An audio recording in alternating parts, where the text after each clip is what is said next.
அப்புறம் எப்படி நீங்க ஏமாற்ற முடியும்? இது 1000 முறை உங்களுக்கு நான் வெளிப்படுத்தியிருக்கேன். 1000 முறை இந்த நேரத்தில் நீ உன் வீட்டில் இப்படி இருந்தீங்கன்னு கூட உனக்கு ப்ரூவ் பண்ணி காட்டியிருக்கேன். அப்புறம் இதெல்லாம் மறந்துட்டு எப்படி நீங்கள் வந்து என்னை ஏமாத்துறது முயற்சி பண்ணுறீங்க?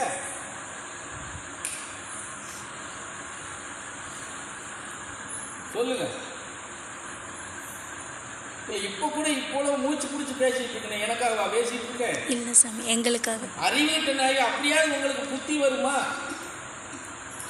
உங்களை நீங்க மாற்றிக்கிறீங்க மாட்டீங்களாங்கிறது தான்.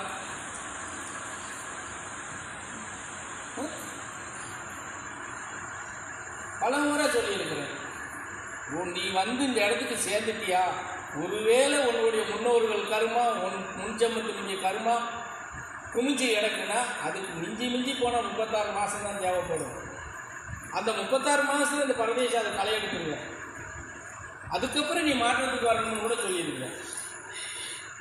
ஆனால் வந்திருக்கா? வரலையே.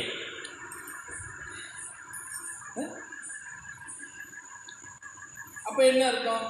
நம்மள்கிட்ட நாம முதல்ல எந்த மாற்றத்துக்கும் வரல. நம்ம மாறினால் மாத்திரம் தானே நமக்கு மாற்றங்கள் உருவாகணும்னு பல முறை சொல்லியிருக்கிறோம். நாம் எந்த கொள்கையிலையும் மாற்றிக்கிற மாட்டோம், எந்த செயல்பாட்டும் மாற்றிக்கிற மாட்டோம், எந்த பயணத்தையும் மாற்றிக்கிற மாட்டோம். படைச்ச இறைவன் மாத்திரம் பொட்டின கட்டி தூக்கி கொண்டாந்து உன் கையில் மடியில் தொப்புன்னு போட்டுருவாங்க.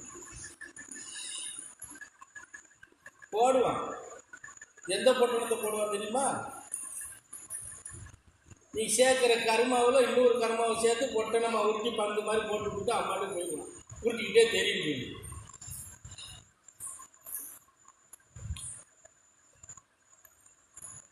முதல்ல தனக்குத்தானே உணர கற்றுக்கோங்க. எல்லாருமே ஒரு வயசில் ஒரு சின்ன இதில் ஒரு இதில் சில இதுகள் தவறுகள் நடக்கும்.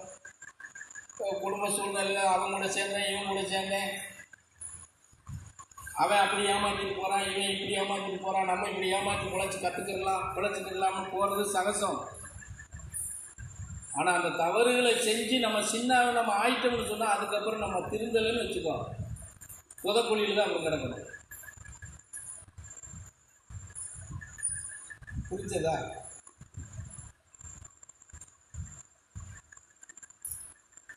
அது ஏதோ தெரிஞ்சோ தெரியாமல நான் என்ன சொல்றேன்னா, இந்த ஊர் பக்கத்தில் இருக்கு, அந்த ஊர் பக்கத்தில் இருக்கு, இந்த ஊருக்கு எல்லாரும் இங்கே உள்ள வந்துடுறாங்களா என்ன? இல்லை சார். வரணும்னு நினைச்சா கூட அவங்களால வர முடியுதா என்ன? இல்லை.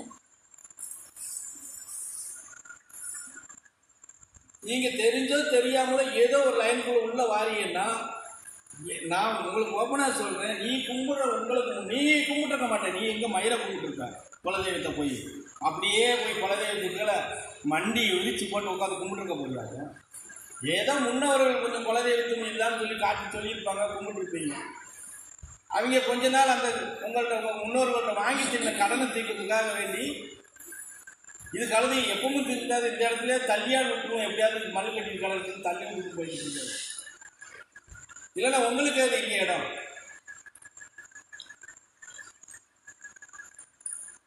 அது வந்து கிடைச்சிருச்சுன்னா அதை நம்ம பிடிச்சி எப்படி பயணம் பண்ணணும், என்ன செய்யணும், உங்களை என்ன மாதிரி என்ன சொல்றது,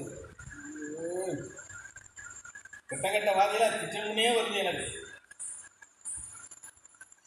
நல்லா திட்டணும், யாரும் கோச்சுக்கு போட்டுன்னு தோணும். அடிச்சாலும் இங்கேதான் சமைப்பாங்க. சும்மா நான் கேட்குற வேலைகளை கேட்டால் நீ இப்போவே கொஞ்ச நேரத்தில் பசேரி ஓடிக்கிடுவேன். ஆமாம்.